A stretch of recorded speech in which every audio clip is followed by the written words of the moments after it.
Leroy. So it's been 30 years since the player strike came to an end. Holy cow, 30 years. We're getting old, man. And this is not... we don't have any baseball literature on this other than a few articles that we pulled from online. But this was a pretty big thing, and since it is the anniversary, we thought it would be a perfect time to talk about it. Yeah, I think so. It's an interesting topic that we've been kind of back and forth saying, oh, we should really talk about that if sooner or later, and here we are. Well, one thing I think, to start this whole where I want to end on the topic when we finally reach our destination, to get there, I think it's important to point out, and I'm not sure that everybody is aware of this, for over 100 years, there's been a Sherman Antitrust Act is what it is, which basically entitles Major League Baseball to run itself, because it is the national pastime, to run itself as a monopoly. I mean, you can see the NFL back in the 80s had some competition with the USFL, right? And you can also see that there was, with an NBA for a while there was the American Basketball Association, and didn't that merge with the NBA? I believe in the 1970s, yeah.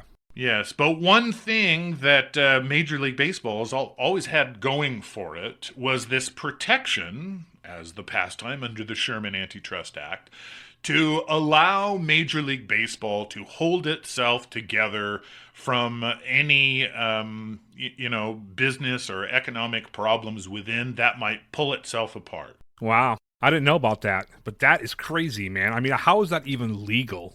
Talk about government overreach, right? Oh, for sure it is. Yes, absolutely it is. I mean, it's... So what you're saying is, if you and I were billionaires, we couldn't even start a new professional baseball league to compete with MLB. No, we cannot. We must beg and plead and somehow buy our way into the Millionaire Boys Club. Oh, excuse me. I'm a child from the 70s. Billionaire Boys Club. Yeah. That is this group now, which is Major League Baseball owners. So the good news about this whole thing is that Major League Baseball has always taken upon itself, well, not always, but until recently it hasn't, but has always had, since the 1919 Black Sox scandal, which nearly destroyed baseball, they needed an arbiter. They needed a judge. They needed a not a demagogue, but a focal point of authority in the sport that was supposed to be independent and separate from players and owners and bookies and politicians. And that person was Kennesaw Mountain Landis, the first ever Major League Baseball commissioner. That's right. And he was given full power over Major League Baseball. And one of the first things that he did was to oversee that World Series scandal. And it's probably the thing that he's most known for, which was throwing the White Sox players out of the game and really regaining the trust of the fans after that scandal. Yes. And he set forth a tradition of these Major League Baseball commissioners being fair and detached from personal interests of either side. You dig what I'm talking about? I do. It's like a removal of a conflict of interest. Yes, absolutely. And that goes along with part of this, 20th century ideal of well, listen, this is bigger than just dollars and cents and people's individual wills. The whole thing about this Sherman Antitrust Act that protects baseball is we're trying to protect the integrity of the sport, and it's bigger than just our business interests, however hokey we think that is in the first place, right? Well, and so you have this line of baseball commissioners, Kennesaw Mountain Landis, guys like Bowie Kuhn, Bart Giamatti, Ford Frick, Peter Ueberroth, even back in the 80s. And finally, in the 90s, Fay Vincent, who was probably the last ever Major League Baseball commissioner that actually mattered, was pushed out by the Billionaires Boys Club in 1992 for not taking the Billionaire Boys Club's angle on things. Yeah, they didn't want an impartial, independent overlord. They wanted someone to be a representative of the owners. They wanted a front man. Right. And that's how we come to 1994. So the quick backdrop is in the face of the Major League Baseball Players Association being imminently threatened by the consolidation of power and of the owners and no fair arbiter, because now Mr. Bud Selig, who's owner of the Milwaukee Brewers, is now acting commissioner, representing the owner. Yeah, he's the acting commissioner. The Players Association has no alternative from their point of view to think, well, we're being conspired against and under attack. And that's kind of the backdrop to where this whole disaster begins. Right. So the CBA ends in December of 1993, the collective bargaining agreement, which is the agreement between the owners of the Players Union. And the 1994 season begins without a new CBA in place. And so this is where it all begins. That's right. And one of the biggest sticking points in this whole negotiation begins with revenue sharing, which is, you want to talk about hokey ideas. We start with revenue sharing, which at the time, the New York Yankees had the highest payroll in Major League Baseball. In 1994, it was a $44 million. Which... That jumped up a little bit in the last 30 years, huh? Yeah, I was looking at that chart and I'm just thinking, what is it now, like 270 mil or something? Yeah, close to 300 million now with the top 3 or 4 teams. It's insane. Counting for inflation, but even back then, 44 million, that was astronomical. That's kind of what got the Yankees their reputation of being the big bad evil empire that bought themselves, all this prosperity. But average, looking into it, you're looking at about 27 to 37 million dollars was the average Major League Baseball team's payroll. Well, the disparity was much closer back then than it is today. Yeah. Between Team 1 and Team 30, the gap today is miles wide. Like the bottom of the group, it's like they're not even trying. Oh, absolutely. I mean, in fact, there were only 2 teams, the Pirates and the Padres, that spent less than 20, with the Padres in 1994 at the bottom of the barrel having spent only $13 million on payroll. Yeah. So that being said, that through the revenue sharing idea, the owners basically want to create a welfare system where the Yankees and all of their prosperity kind of get shared along, because after all, we're all in this billionaire boys club together. We all want to share the prosperity of our media and merchandising and all the, the big treasure coffers that come into Major League Baseball. We're going to share this profiteering together. Yeah, because we all love communism. Yes. Yeah, exactly.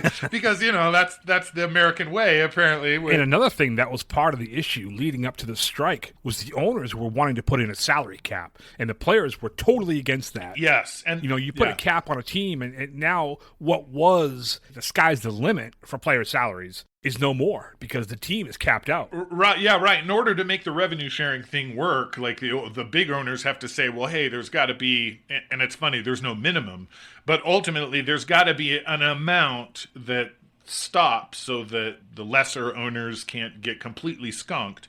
But yeah, you're right. The problem with that is that it's a regulation on essentially how much money the players can make. We can only have a certain amount. We're regulating how much money a year we as owners are going to pay the players, is how the Players Association looks at it. And that's a real problem for them, because the owners can allegedly make as much money as they want to off of the labor of the Players Association, but then arbitrarily, with no judge, because there's no real commissioner anymore once Fay Vincent is out, to basically protect the players' interests. And so that's the other sticking point, is the salary cap is this big, ugly no for the Players Association, and might have been a little bit more workable had there been a more amicable situation between ownership and the players and the commissioner, who was supposed to be in the middle of it all and wasn't. Right. Yeah, no question about it. At this point, he's become a representative of the owners, which was not the original intent. No. And, going along with it, there's no floor proposed either, which is something that we're still talking today. There's a salary cap, but there's no salary floor, which is still part of the problem. And Leroy, that's why there are still a handful of teams that are essentially AAA farm teams for the rest of the league. Like the Pittsburgh Pirates, we've talked about Paul Skeens last year. Where's he going to be in a couple of years when the Pirates can no longer afford to keep him? Right. Well, when they're no longer willing to pay him. Well, that's I true. mean, and it's, I mean, they're not necessarily poor. They're just, No, they're not poor. they're poor in spirit, but they're making plenty of money. Back in '94, the proposed cap was 33 million, and that would have made about half of the teams over the cap. So it wasn't necessarily, oh, we've got this big cap to work towards. Is that the proposal Wow. back in '90? Yeah, That is crazy that they would set a cap below where some teams are already above it. I mean, that's a horrible proposal. well, and then the complications of like, well, what happens if you're over? Oh, well, then there's a luxury tax. And then the money that you pay into the luxury tax goes to other teams. It's like a triple whammy. Yeah, so then way to compound the privilege of being a multi-billionaire over a billionaire in this whole equation. All right, so we have this thing set up as to where the problem began between the owners and the players. And the 1994 season begins, and they're negotiating through the early part of the season, and it's not going really well. Then things heat up in July, and the players' union is kind of fed up, so they set a deadline of August 12th. That date comes and goes. There's still no agreement in place, and so the players walk off the field after their games on August 11th, and they don't come back. And man, Leroy, we had quite a season going up to that point. And I think this is probably a good time to transition into that part of our discussion where we run through some of what was happening during the season before it all came to a screeching halt. That's, I think, the more interesting side of this equation. I mean, that's all really cynical and toxic. And this part is tragic, but it's also, I mean, it's classic baseball. And you can see everything that this strike stole from us, starting with not only the possibility of the Expos, who were favorites to go in and win their first World Series, who were, I can't remember, they were 6 games up in the East, and they had quite a team. They had Larry Walker. They had Marquise Grissom, who was actually quite a player back then. Moises Alou was on the team. Mm-hmm. Yep.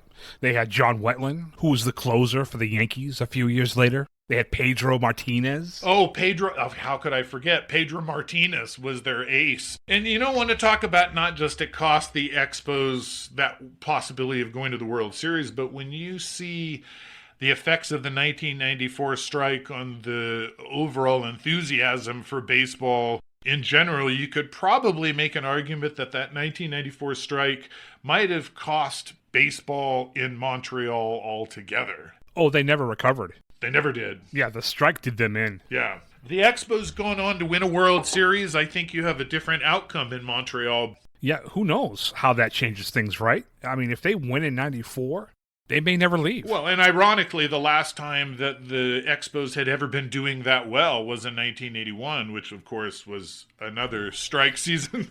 Oh, I know. Just crazy bad luck on their part. Leroy, another storyline that season was Tony Gwynn chasing 400. Yeah, I think he would have made it too. Tony Gwynn could not finish the season with his 162 games, but he was going to be in real good shape for finishing over 400. Maybe the first hitter that had done that since Ted Williams. Yep, Ted Williams, 1941. And Tony Gwynn was hovering in mid-August. I think he was at, 396? Yeah. I mean, he was close, and he was probably going to do it. Yeah. Well, and of course, as a Yankees fan, John, you must have been not very happy with the fact that the Yankees were, and Don Mattingly. Yeah, Don Mattingly was really the guy I was pulling for. I was disappointed for his sake that the season was canceled because, it looked like the Yankees were going to be maybe the team to come out of the AL. So you're looking at a possible Montreal-New York series, which, first time for Montreal and first time for New York since 81. So it would have been, a pretty cool series. Yeah. Yeah, those. That's too bad. That would have been a great series too. The Colorado Rockies were pretty new. I think they came around, was 93 their first season, and so yeah, they were smashing attendance records, right? Yep. They were playing at Mile High. Yeah. Coors Field wasn't open. And so they were selling out 60,000 seats a game to a lot of these summertime games because Colorado was so frenzied about baseball. The momentum, not only in Montreal, but in Colorado and everywhere, that was just dashed by the disruption of the season. It's awful. Yep. A lot of storylines that were affected. Probably so many more that we won't ever even know about. But how about this one?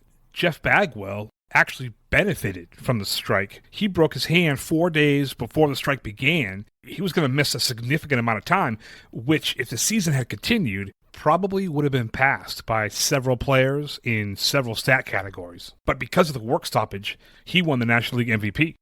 Yeah, no, I wasn't aware of that. Yeah, I'd never heard of that one before. And then, of course, we can't forget there was a home run race going on that year. Matt Williams, chasing Roger Maris's 61. Yeah, he had 43 on August 11th when the season was pretty much put on hold. But that would have been really, really close if that had gone all the way down. Yeah, and Ken Griffey Jr. wasn't too far behind him. Yeah, that's right. I think he had 40. And so just so much. And I think the most tragic thing is obviously the shaking of the public trust of the national pastime. You go through 2 world wars and don't miss a World Series. Yeah, right? Some of the darkest days in American history, baseball was still there through it all. Yeah, but it wasn't the axis of evil or our international superpowers. It was the overwhelming, unbeatable force of greed and pride. Yeah, money. Eventually. Yep. The almighty dollar, baby. And it got really close to ruining baseball. In 1995, there was a 20% drop in fan attendance. Yeah, like I said, there was a lot of old-timers that they never came back. And some of us, that was about the same time that, I joined the adult working world, and if baseball wasn't on the perpetual radar, The strike turned off a lot of people, and some left for good, and some came back, but some took a little longer to come back. Yeah. In the reconciliation of 1995, one of the things that was a hidden motive that made sure that there was a Major League Baseball season that was actually going to happen in 95 is, the owners proposed, well, we're going to play 95 regardless, but we're going to play it with replacement. Yeah, they're bringing out the scabs. Yeah, we're going to play it with replacement players. And one organization that was absolutely not having that was going to be D'Angelo over with the Baltimore Orioles. Now, regardless of what you think of D'Angelo, the D'Angelo family, the Baltimore Orioles had a diamond to protect, and that was Cal Ripken's. Oh, wow. I didn't even think about that. I was wondering why the Orioles were so dead set against using replacement players, but that makes a lot of sense now. Yeah. The streak was he was in the middle of beating Lou Gehrig's streak. Right. Yeah. And so if the Baltimore Orioles take the field with replacement players and Cal Ripken isn't part of that squad. Right. Yeah. Those would be official games. Then it's official. It's over. And so D'Angelo with the Orioles said, this organization isn't going to play with replacement. Wow. Yeah, well, that was the first crack in the wall, to speak of Pink Floyd. The first crack in the wall of, wait a second, this isn't going to work out the way we want it to from the owner's perspective. Another vocal person against the whole replacement player thing was Sparky Anderson in Detroit. Yep. The Tigers suspended Sparky Anderson for refusing to manage the Scabs and for being pretty vocal about it. Yeah, they put him on leave to shut him up and get him out of the way, and we'll just see if we get this all resolved. That's right. And then one other unforeseen leap that Major League Baseball wasn't considering was Canadian labor laws, which did not jive very well with. Yeah, that they would have had to play their games in the spring training camps. Yeah, that's right. So Canadian antitrust laws were posing some hurdles too. Yeah, so all kinds of little things were happening, which started breaking down the resolve on both sides. Yeah. And not to mention, now I was around, you were around, I can tell you exactly how I felt. Most of the people that I talked to felt about it is that you can take all of those millionaires, players, owners alike, and you can have them. Mm-hmm. There was kind of a widespread up yours response. And that's why I said earlier that baseball was close to going off the cliff because the games depend on having fans and viewers. And they seem to forget that. And if the people say, I've had enough and don't come back, well... Oh, well, yeah. I mean, as much as I love baseball, like, sometimes you could just. And that's where I'm at with the NFL and the NBA. You know, I have zero interest in either of those leagues. Yes, they both products that I just cannot jive with, and I think both products treat their fan bases with a level of entitlement and disdain and disrespect. Yeah, they do. It's difficult to get on with. Now, John, you can always come to hockey. We're here in Salt Lake City. I actually do like hockey, but being in Texas, it's not quite as prevalent. I mean, we do have an AHL team here in Austin. Do you? Oh, well, there you go. Well, AHL is good stuff. There's fights and guts and grit. Oh, yeah, it is good. I love it when we go. We have the Texas Stars, and they play like 10 minutes from my house. Oh, that's great. That's good. See, I love, I mean, even before Hockey Club came to Utah, we had the Utah Grizzlies and the AHL. That's just, I think it's ECHL as the Grizzlies, but great fun. But, as much as I love baseball, like, the more you know about something sometimes, like, it spoils it.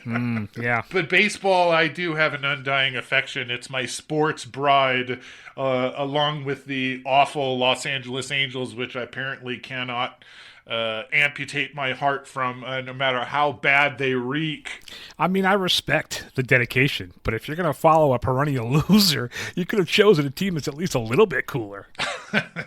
Well, it's real fun when you're a Cubs fan or when you're a Red Sox fan or when you're like, but being an Angels fan, it's being relegated to little brother status no matter how good you are forever. Yeah, you're constantly, even in your own town, playing second fiddle, especially for baseball teams where there's two teams in the same city. So anyway, baseball comes back in the spring of '95. The fans obviously felt scorned, but even the owners and players, I mean, they had to be wondering if the strike was really a success. Well, and then neither side really got what they wanted the way they wanted it when it was all said and done anyways. Like, And so, anytime there's a labor dispute or you hear labor murmuring on in Major League Baseball media circles, there's a lot. It's kind of like... the fall of the Ottoman Empire, like the reverberations of the impacts of that 94 strike just continue to work their way through history. And we keep trying to resolve these labor problems. And so some of the problems we're having today are still hangers-on from unresolved labor problems of the 90s. Yeah, I think it's a never-ending battle between the owners and the players. And it generally always comes back to the greed factor. Which, as we start to wind down on this segment, Leroy, I want to ask you sort of a morality question. Okay, I love morality questions. Now, I don't really favor either side, the players nor the owners, but I guess if I had to lean one way or the other, I'd lean towards the owners. Simply based on the fact that they own the business, that they put their capital into the business, and the amount of money that they bring in isn't anyone else's business. Other than that, it's a very public industry. It's really no one's business what they earn. I wouldn't necessarily want my name on a list of people making X amount of dollars. And so, again, I'm not siding with the owners, but I do favor the entrepreneurial side over the worker side because they're the ones that are taking the risk. So my question, Leroy, is the players' union a good thing, or has the union ruined the game? Well, it's hard to say good because good for whom? Well, we know it's good for the players. Yeah, it's good for the players. Is it good for the game? And that's kind of where I'm going with the question. Is it good for the game? The nature of the Players Association feels like a direct response to the negotiation position and tactics by ownership. Yeah, listen, we want to talk about reverberations, right? Like, I'm saying, everything goes back to 1990s. That's BS. Let's take it back to 1971 and Curt Flood and free agency and the history that Major League Baseball ownership has with the way they handle players.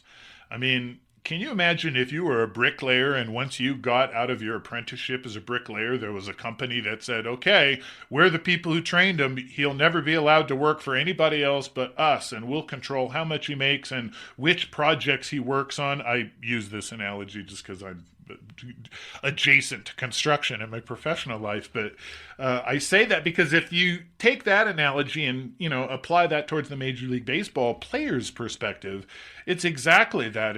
They see it as a form of indentured servitude. And so what you really have here, good or bad or what have you, is that the Players Association is just a microcosm of the labor struggle of the United States and the way the people interact with capitalism and the federal government is part of the dance that's just being worked out. But rather than working it out with the Pinkerton detectives and, striking dock workers, this is millionaires and billionaires trying to figure out who gets their proper piece of the pie. And from their individual negotiating standpoints, they are right.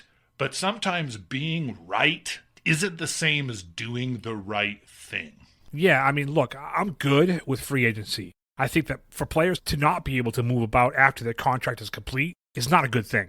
But I think the players' union has gained too much leverage that it's now creating a power struggle, and it always seems like it's the game that suffers because of it. Yeah. And that's, we've spoken in a past episode about Roy Campanella.